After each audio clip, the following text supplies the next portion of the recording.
Welcome back, everyone. Ready for another deep dive? We are tackling Year 6 art this time and, using this really cool knowledge organizer as our guide. Yeah, this one focuses on painting and mixed media, which, I think is really exciting for this age group. Just so much to unpack there. Totally. And I love how the organizer actually lays out a framework for analyzing art like a pro. Hmm. It's not just about looking at pretty pictures. It's about really understanding them. Absolutely. It's about going beyond, oh, I like this or I don't like this. It's about thinking critically about what the artist is trying to say and how they're using different techniques to say it.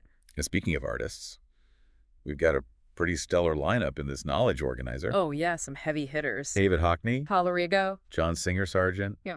even Fiona Ray and Lubena Himid. It's a great mix of styles and time periods, which is really helpful for students to see. Yeah, and what's cool is that the document actually includes examples of their work, so you can really visualize what we're talking about as we go along. Definitely. I mean, you can't talk about art without looking at art, right? Exactly. Yeah. So let's jump right in. I think one of the coolest things about this organizer is that it doesn't just give you a dry definition of what abstract art is or what mixed media is. Right. It actually gives you context and examples. Yeah. Like with Hockney, for example, he was a pioneer in using photography in his collages. Oh yeah, I love his joiners. Exactly. He didn't just stick photos onto a canvas. He used them to create these fragmented narratives, exploring time and memory and stuff. Super innovative, and it's a great example of mixed media too. Oh, totally. Mixed media is all about breaking the rules. Right? Who says you can't combine paint and fabric and found objects and even photography all in one piece? It's like giving permission to kids to just let their imaginations run wild. Exactly. And I think that's so important in art education, especially at this age. Absolutely. And speaking of breaking rules, there's this whole section in the organizer about tableau. Ah, yes, tableau. So, a tableau in a painting is like a frozen moment in time. Right. It's like the artist hit the pause button and arranged everything just so to tell a story. Exactly. And that's where our art and analysis framework comes in.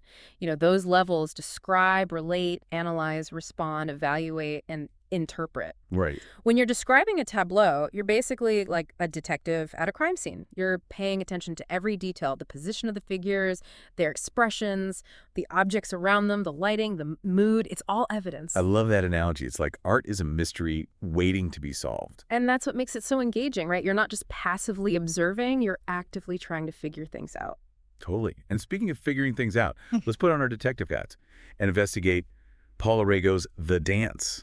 Ooh, good choice. The Dance is a fantastic example of tableau, and it's packed with symbolism. So just looking at it, what jumps out at you? Well, the first thing I notice is the movement. The figures are all in these dynamic poses with their skirts swirling and arms outstretched. It's like a whirlwind of energy. Right. And yet there's this tension underneath it all. Yeah. Something isn't quite right. Exactly. There are these unspoken stories and emotions simmering beneath the surface. It's giving me Family Gathering vibes, where everyone's trying to pretend everything's fine, but you can just tell there's drama. Oh, I totally get that. And that's a perfect example of the relate level of analysis, connecting the artwork to your own experiences. Yeah, and then when you start to analyze Rigo's technique, her bold use of line and color, it just amplifies that tension. Absolutely. She was a master at using those elements to convey emotion.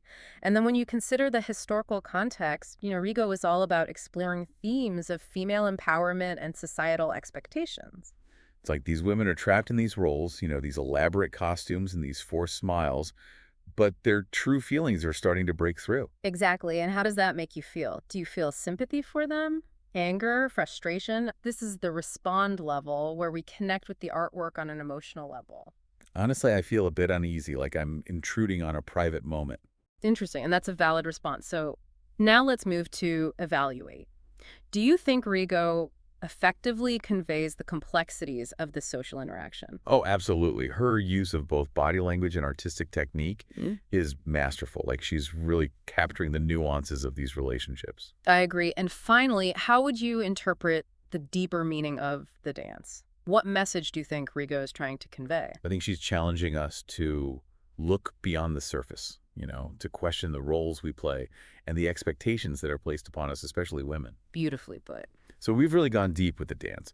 But this framework isn't just for Rigo's work, right? You can apply these levels of analysis to any artwork you encounter. Absolutely, from classical sculptures to modern installations to even street art. And what's even cooler is that you can apply it to other forms of visual communication too, like film or photography or even advertising. Oh, totally. Think about how a director uses composition and lighting to evoke emotion, or how an advertiser uses color and imagery to persuade you to buy something. It's like we're surrounded by visual messages all the time.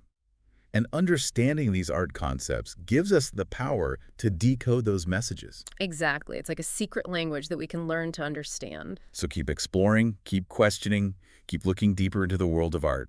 There's always something new to discover. And who knows, maybe you'll even be inspired to create your own masterpiece. Thanks for joining us for this deep dive into Year 6 art. Until next time, keep those creative sparks flying. See you later. Bye.